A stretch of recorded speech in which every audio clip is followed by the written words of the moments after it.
Es un gusto verlo, así sea por cámara, porque no nos vemos hace algún tiempo desde la campaña con mi buen amigo, el presidente de la Comisión de Fiscalización, el legislador Fernando Villavicencio, a quien una vez más saludo esta mañana. Fernando, buenos días, gusto de saludarlo. ¿Cómo le va? Aquí en I-99, en el programa Diálogo, lo saludamos. Bueno, mayor gusto el mío, un abrazo. Efectivamente no podemos darnos uno de carne y hueso, pero ya muy pronto, ojalá viaje a Guayaquil y podamos tener una larga entrevista allá. En todo caso, siempre recordado, y aquí estoy. Muy bien. ¿Para qué soy bueno? Buen día. Buenos días. Fernando Villavicencio, todo el mundo le pregunta a usted de sus casos, de las denuncias, etcétera. Yo lo voy a sacar de esa posición en esta mañana, porque ayer, vi en sus redes que decía usted que este paro que Pachakutik lleva adelante tiene como fondo y fin desestabilizar al gobierno nacional y hacer que la democracia trastabille y termine el gobierno del presidente Lasso. ¿Se basa usted en qué, Fernando Villavicencio, para pensar y decir algo así? ¿En qué se basa? Por favor, lo escuchamos. Aunque me quiera sacar del otro tema, no me va a sacar del otro tema. Estamos de acuerdo. Porque la pregunta que usted me hace está directamente vinculada a esta obsesión golpista que es la agenda de algunos sectores políticos de este país.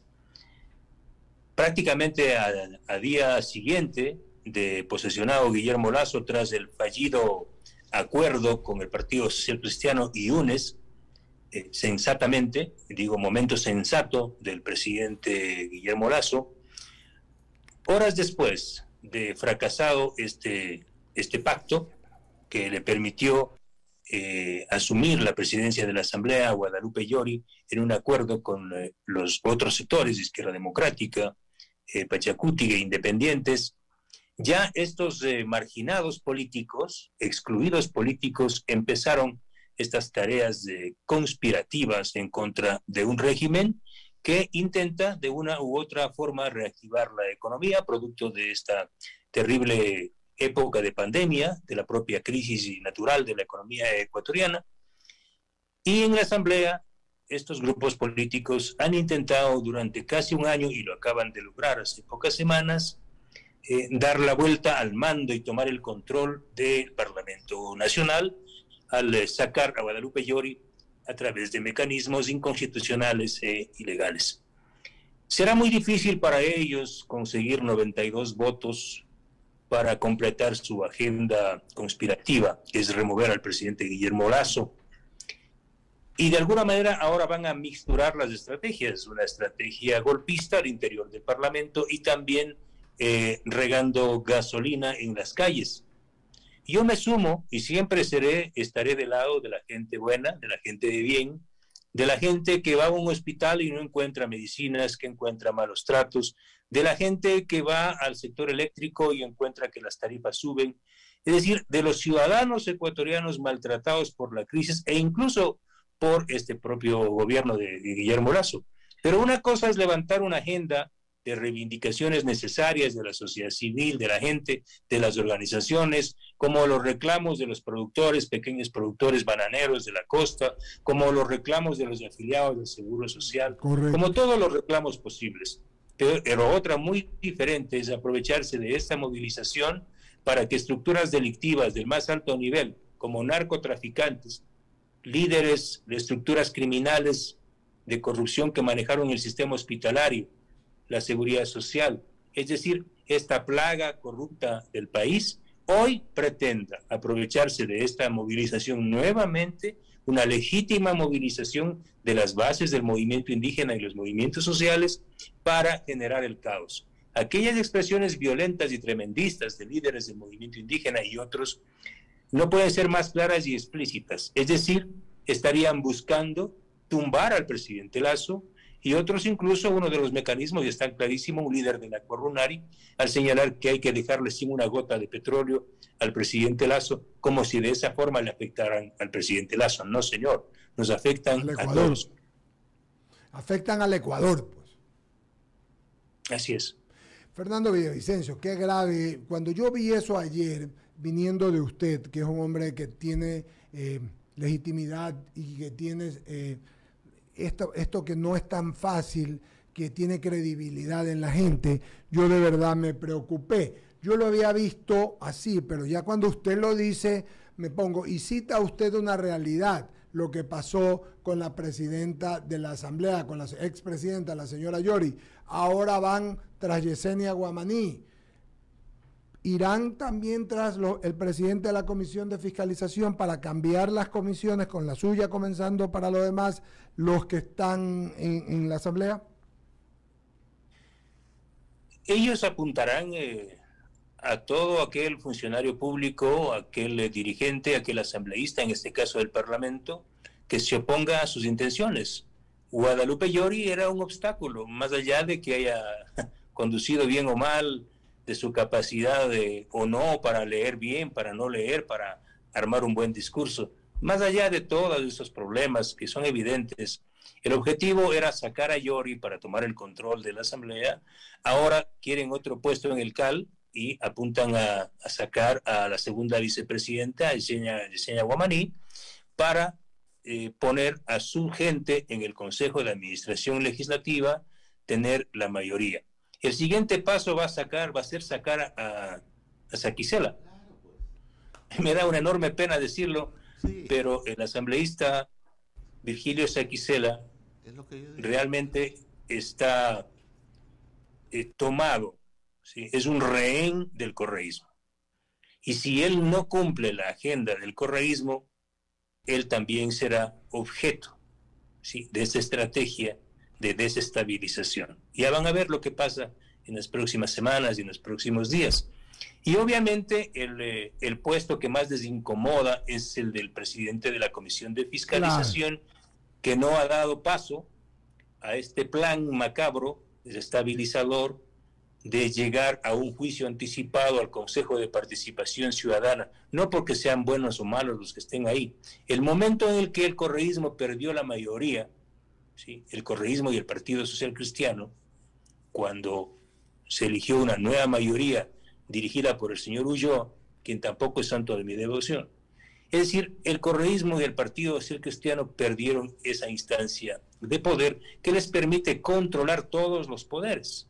Por esa razón ahora ellos pretenden que el presidente de la Comisión de Fiscalización eche abajo todos los juicios precedentes, me refiero al juicio al Consejo Nacional Electoral, el juicio político al Consejo de la Judicatura, para dar paso al juicio solamente al juicio político en contra de los 4 miembros de mayoría del Consejo de Participación Ciudadana, y así ellos completar los 7 o tener una nueva mayoría, elegir una nueva fiscal general del Estado, nombrar un contralor general del Estado a su medida que le perdone las glosas, nombrar un Consejo de la Judicatura de sus panas y sus amigos para que a su vez estos nombren jueces entre sus amigos, y estos jueces revisen las sentencias de Rafael Correa, Jorge Glass, Alexis Mera, Vinicio Alvarado, de todos. Ese es el objetivo. Y claro, si ahora pueden echar gasolina en esta movilización, pues van a poner mucha gasolina. Es decir, que el señor presidente de la Asamblea, el señor Saquicela, vendría a ser es un tonto útil, pues, mi querido Fernando, porque si lo están utilizando para ello y luego si no hacen lo que ellos quieren, este señor nada más va a ser uno más de los que venga atrás, pues, ¿no? Ese es el fondo, por lo que veo, es sacar a Yesenia Guamaní, poner al segundo, al tercero, y si este no hace caso, vienen los que vienen y chao. Claro, de lo que se conoce en la Asamblea, el objetivo es nombrar de primera vicepresidenta o de primer vicepresidente a alguien de los resentidos, de los disidentes de Pachacuti. Ahí tienen cuadros entre ellos, puede ser este señor, siempre se me va el nombre, ¿cómo se llama? El señor Mario Ruiz, que es un asambleísta de Imbabura. También puede ser la legisladora Mireya Pazmiño. Okay. Cualquiera del grupo de 6, creo que son 6 o 7 disidentes de Pachacuti, que son más correístas. Es decir, eso ocuparían la primera vicepresidencia con uno de ellos. La segunda vicepresidencia sacan a Yesenia Guamaní, pondrían a alguien del Partido Social Cristiano, y de esa forma prácticamente controlarían el Parlamento. Y ahí ya ni siquiera requieren de de Virgilio Saquicela, porque si Virgilio Saquicela no cumple con la agenda conspirativa del correísmo, entonces también tendrán que votarle por la ventana. Eso es lo que va a pasar. Yo le dije a Virgilio Saquicela, cuídate, no te lleves con esa gente, son peligrosos. No hizo caso. Qué barbaridad. Conversando con Fernando Villavicencio esta semana, presidente de la Comisión de Fiscalización y amigo muy querido. Fernando Villavicencio, hágame un pequeño resumen. ¿Cómo va o cómo se ha visto usted en la presidencia? ¿Cuál es el resumen cuando ya cumplimos un año siendo usted presidente de la Comisión de Fiscalización? ¿Qué es lo mejor, qué es lo peor, qué es lo más o menos en el tiempo? Bueno, yo puedo ver desde mi esquina, que no es tan esquina, me muevo siempre, no tengo vínculos con grupos de poder, ni siquiera soy parte del bloque del gobierno. Sin embargo, cuando me ha tocado batallar y defender causas desde el Ejecutivo, lo he hecho incluso de forma más valiente que los propios legisladores de Creo. He sido muy crítico, y lo puedo decir en este momento, que la gran debilidad del gobierno del presidente Guillermo Lasso es no haber ejecutado, no haber utilizado el sagrado cuchillo constitucional de la muerte cruzada. Un gobierno que no tiene una mayoría parlamentaria, que tiene grupos que conspiran por la estabilidad, tenía que anticiparse de forma inteligente, avanzar a la muerte cruzada, mandar al Parlamento a su casa, tener 6 meses para gobernar con decreto, incluso con una consulta popular, hacer reformas importantes, este esquema político vertical, autoritario, echar abajo el Consejo de Participación Ciudadana, reitero, una consulta popular que recoja lo más sentido del país, y de esa forma incluso podía tener opciones de ganar nuevamente las elecciones. Pero más allá de que el presidente haya calculado, porque eso en efecto lo hizo, es el país el que debió estar por delante. Todo lo que estamos viviendo ahora son consecuencias de una acción que el presidente Lasso no la tomó. El gobierno del presidente Lasso es un gobierno de una enorme debilidad. No tiene buenos operadores políticos, es un gobierno que arrastra inercia y una debilidad sin nombre. En el Parlamento no activan bien, no tienen buenos interlocutores, no tienen un proyecto y un programa y planes de comunicación para la gente sencilla, de forma sencilla, no lo hacen. Intentan a través y en las sombras de pactar con sus propios enemigos, y eso les ha costado, como fue el caso de la habeas corpus a favor de Jorge Glass. Es decir, esa es una gran debilidad del régimen. Yo puedo decir, sin embargo, que es un gobierno aún decente, que es un gobierno que no se ha visto involucrado en este año en casos de corrupción como han sido los otros gobiernos, los gobiernos precedentes. Eso es bueno, eso es una muy buena carta. Aún tiene esperanzas y posibilidades de dar un giro, espero que sí. Esa es para mí una lectura así muy rápida del gobierno del presidente Lasso. En el caso de la Asamblea, una factura del 98 o 97% de ciudadanos, entiendo, que ven mal a esta Asamblea. No logró cumplir el gran objetivo de los ecuatorianos. Apenas un proyecto de ley, el único proyecto de ley que responde a los intereses de la ciudadanía es el que acabamos de aprobar, y para mí debió ser por unanimidad. Sin embargo, hay un gran sector de legisladores que votaron en contra y que se abstuvieron, como es el caso de la ley de uso legítimo de la fuerza. Es el único proyecto de ley que en un año ha generado la Asamblea Nacional. Me refiero a un buen proyecto de ley. Y debo destacar el trabajo que la Comisión de Fiscalización, al menos la mayoría de la Comisión de Fiscalización, hemos llevado adelante, destapando casos gravísimos, tramas de corrupción como el caso de Alex Saab, el caso Petrochina, el caso Yachay, y juicios políticos, 10 juicios políticos llevados adelante de forma impecable. Ese trabajo debo defenderlo sin duda.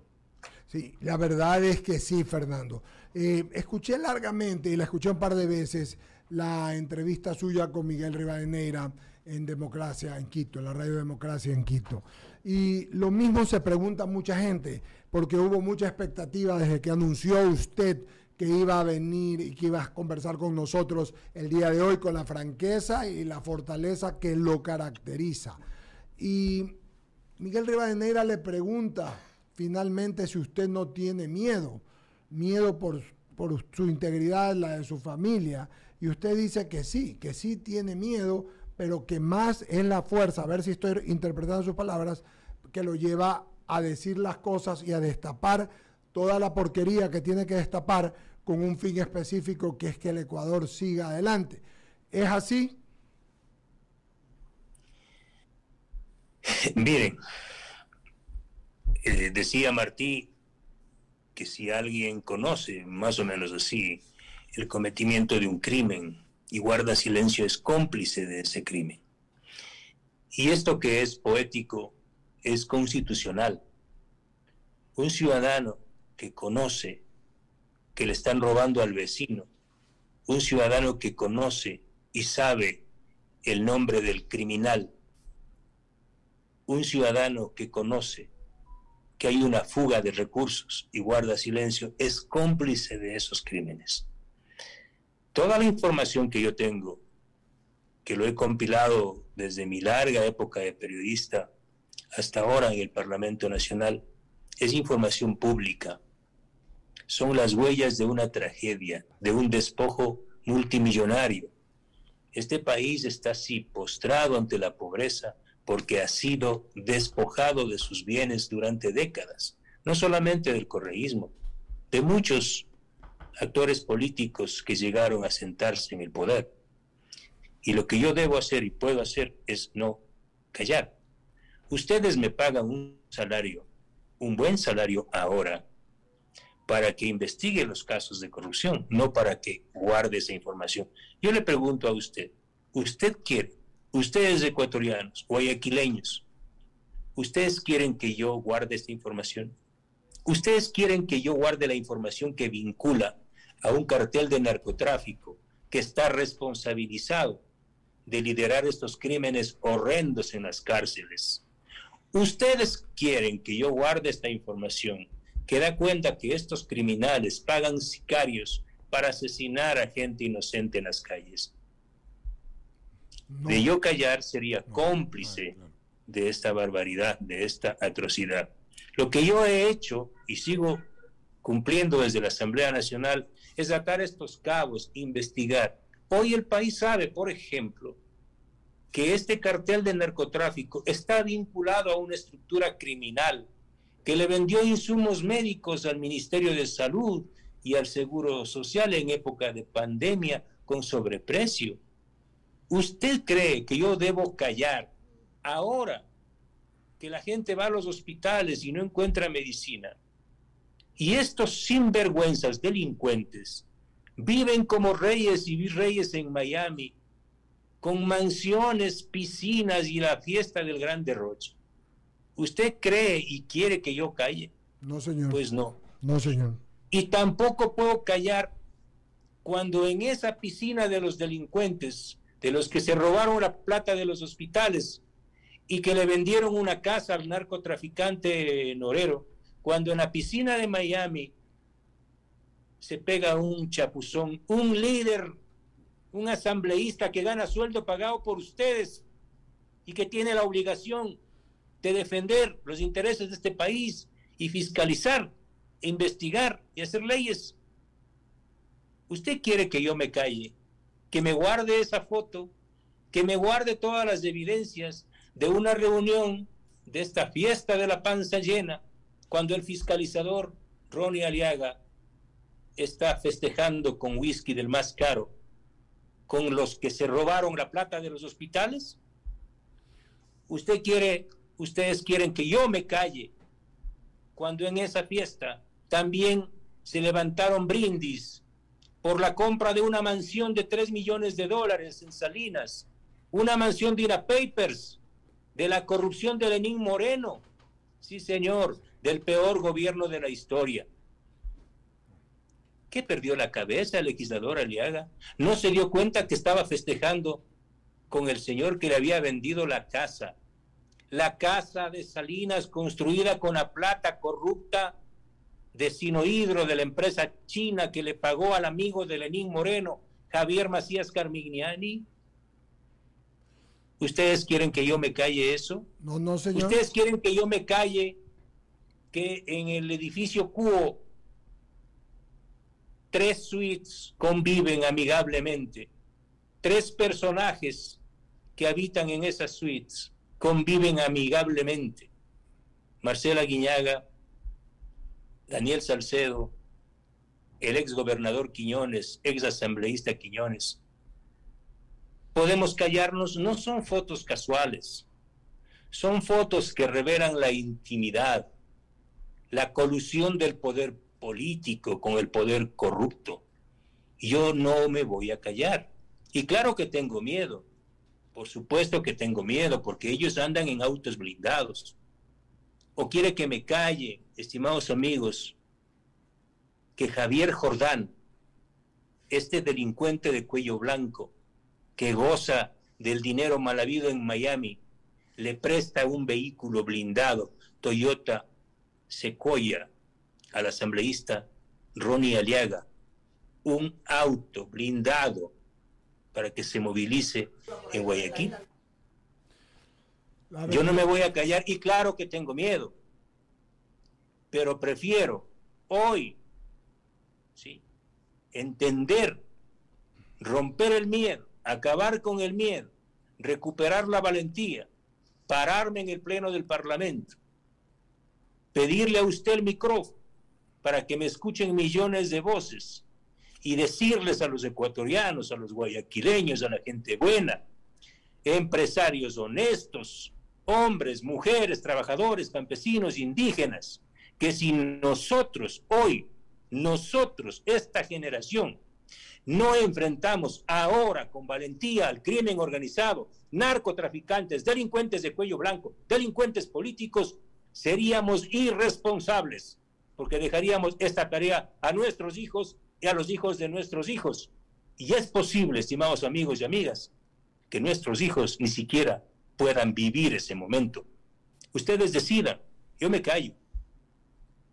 Señor, conversando con Fernando Villavicencio, y habla de temas realmente que nos hacen pensar a todos. 8:38 de la mañana. Vuelvo al principio, con todo lo que está usted diciendo, y hablemos un poquito de conspiración, ¿no? Para poder, aquí están mis compañeros y hemos vivido algunos años y hemos podido ver política. Para que haya conspiración se tienen que dar algunos elementos, Fernando Villavicencio. Y está la movilización, como dice usted, es justa por el reclamo del food, de los bananeros, estamos de acuerdo, pero con un fondo político, porque dice que es una movilización que no tiene fin. Así lo ha dicho Leonidas Issa, que salió el otro día a apoyar al mariateguismo, a los guevaristas, al movimiento guevarista, etcétera. Y ya cuando usted lo implica con muchos más y con un parlamento en el que no hay mucha, digamos decir, que hay minoría para el gobierno, solo queda pensar que tiene que haber alguien más que conspire, pues. Entonces, esto es mucho más grande y grave con todo lo que usted está diciendo, Fernando Villavicencio, de lo que podemos nosotros ver y observar. Viso la protesta de llegar, porque vi el documental, perdón, vi lo que sacaron ustedes ayer, lo que decía el señor Issa, vamos hasta que se vaya, no va a ser fácil, pero lo vamos a hacer. Y esto, pues, es increíble. Hay un año de gobierno, un gobierno que fue electo democráticamente, que ganó con poco, pero ganó democráticamente. Entonces, la verdad es que con todo lo que usted me dice, espero que el vicepresidente esté alineado con la democracia y no con la conspiración, Fernando Villavicencio. Bueno, esa es una pintura de este cuadro conspirativo, pero también debo decir que la gran mayoría, sin duda, el 90% de ecuatorianos no abrazan esa agenda conspirativa. Yo vivo en Quito, tengo mucha gente que me apoya a nivel nacional y claro que sienten los dolores, sienten el peso de la crisis, las angustias, la ausencia de empleo, la violencia, el crimen, pero también saben que hay mecanismos decentes y civilizados de exigir, de plantear cambios. Esta no es la forma, y lo digo de la forma más sincera, y tampoco es el río y el caudal del movimiento indígena de la base que está abrazando una causa conspiradora. No es así. Son los líderes. El movimiento indígena y el movimiento Pachacuti no piensa así. Son algunos líderes, entre ellos Leonidas Issa. Lo que pasa en el Parlamento también pasa en el movimiento indígena. En Pachacuti, en el bloque parlamentario, son un grupo de 6 legisladores los que en realidad abrazan la agenda conspirativa y corrupta del correísmo. Pero hay otros legisladores de Pachacuti que no comparten y no comen de ese plato envenenado. Y eso pasa también con la sociedad. Por eso yo tengo la firme esperanza de que esta movilización, que es legítima, sí, no adquiera esos niveles de violencia que algunos líderes están diseñando. Yo espero que la sociedad en general no rechace la agenda, porque puede ser buena. Si el movimiento indígena quiere, por ejemplo, que no suba el precio de las gasolinas, bueno, plantéenlo, ya lo han planteado, conversen con el gobierno. Yo tampoco quisiera que suba el precio de las gasolinas. Nadie quiere. ¿Quién quiere? Pero nadie quiere. Pero por supuesto, pero una forma es no querer y otra cosa es incendiar, quemar un edificio público, impedir que la gente se movilice a trabajar tranquilamente. Hemos vivido 2 años, aún vivimos 2 años de un cruel encierro, de una economía casi paralizada, la humanidad entera, ¿sí?, arrinconada por la crisis, y no es justo que justo ahora, cuando hay intentos de reactivar la economía, cuando el empresariado, los jóvenes empresarios, creativos y creadores, están buscando recursos para levantar negocios, para generar empleo, vengan estas actitudes violentas. Reitero, yo tengo la esperanza de que esto no va a pasar y que será otra derrota de los conspiradores. Alberto Quintana con la pregunta final para Fernando Villavicencio. Saludándolo, Fernando. Un detallito. ¿Cuánto pierde el movimiento indígena? Y digo esto no porque ha sido una oportunidad histórica el hecho de ocupar la presidencia de la Asamblea Nacional. Me refiero al momento en que estaba la abogada Guadalupe Llori, ¿no? ¿Cuánto pierde el movimiento indígena por dejarse arrastrar por 4 o 5 líderes? Y me gustaría también tener una lectura, Fernando, porque el domingo vienen los comicios presidenciales en Colombia. Y sería importante también, ¿no? Porque tenemos esta amenaza del crimen organizado transnacional, y lo que pasa en Colombia es determinante no solamente para la nación cafetera, sino también para toda esta parte del hemisferio. Fernando. O sea, en el discurso global integral del movimiento indígena, el centro de su discurso es la postergación, la marginación, la exclusión. Más de 500 años de excluidos del poder. Y esa es una pintura exacta, es una fotografía de la realidad. Pero cuando tienen la oportunidad de manejar, de conducir el primer poder del Estado, el Parlamento, cometen gravísimos errores. Y ahí ellos se encuentran frente a la realidad de que no tienen un proyecto real de poder y de gobierno. Y se dan cuenta que lo único que tienen es un mecanismo de protesta y no de propuesta. Y por eso es que ahora que ya pierden el Parlamento, vuelven a la agitación social. Ese es su mecanismo, la agitación social. Y casi siempre han servido de escalera para que otros políticos hagan lo suyo. Si quieren podemos hablar de la lucha, por ejemplo, en contra de Lucio Gutiérrez. El movimiento indígena puso la movilización, puso los muertos, y quienes capitalizaron de la caída de Gutiérrez fueron otros. En la lucha en contra de Yamil Mawad, el movimiento indígena, los movimientos sociales, pusieron los muertos, pusieron la resistencia, agitaron este país. Quienes capitalizaron políticamente fueron otros. Reitero, creo que el movimiento indígena hoy, ¿sí?, ha desviado sin duda radicalmente su objetivo histórico. Al menos puedo hablar por los líderes que han cambiado de ruta y pueden caer peligrosamente en acuerdos con estas organizaciones delictivas que lo único que quieren es continuar con un Ecuador sometido a sus intereses de corrupción. Y no estamos hablando de cualquier corrupción, estamos hablando de niveles de corrupción vinculados al narcotráfico. Reitero, el caso Norero es uno de los mayores golpes que ha dado la policía. Ni siquiera la policía, entiendo yo, sabía la magnitud. Este caso recién empieza. Por eso es que están muy asustados. Como suele decirse en el argot popular, están como babosa en sal. Están desesperados porque el caso Norero, ¿sí?, permite advertir y encontrar estos vasos comunicantes, estos puentes con las esferas de corrupción hospitalaria en el sector de salud, en el sector de telecomunicaciones, en el sector eléctrico. También permite identificar estos contratos con gobiernos autónomos descentralizados, que no solo se trata del municipio de Manta. Lo de Manta es muy peligroso, gravísimo. Significa que se estaba lavando dinero del narcotráfico en obras públicas. Imagínense qué nivel de falta de competencia leal entre empresas. Si un empresario, entre comillas, que tiene recursos del narcotráfico, le dice al municipio, vea, yo no requiero adelanto, pues rapidito el alcalde le dice, toma. Pero no es solamente un contrato con una empresa o con empresas vinculadas a Leandro Norero.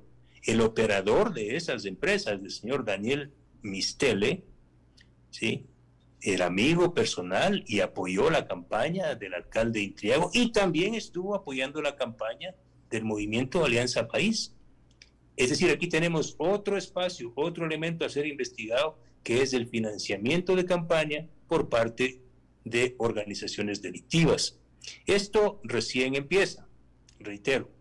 Desde la Comisión de Fiscalización nosotros avanzamos en esta tarea difícil a manera de información. El día de hoy, lo debía haber hecho el día viernes, no alcanzamos. El día de hoy entregaremos a la Fiscalía, a la UAFE, al Ministerio de Gobierno, del Interior y al presidente Guillermo Lasso un primer aporte informativo de la investigación realizada por la Comisión de Fiscalización sobre esta trama de Leandro Norero, Javier Jordán y Javier Macías Carminiani. Ok, Fernando, muchas gracias. Quería agradecerle su gentileza de estas 35 minutos que hemos podido hablar y comprometerlo para seguir conversando. Muchísimas gracias. La próxima voy a Guayaquil, ahí lo hacemos en vivo. Muchas gracias. Le mandamos un abrazo a Fernando Villavicencio. Igual otro desde acá. Muy bien. Buen día. Un abrazo para Fernando Villavicencio. Ahí está.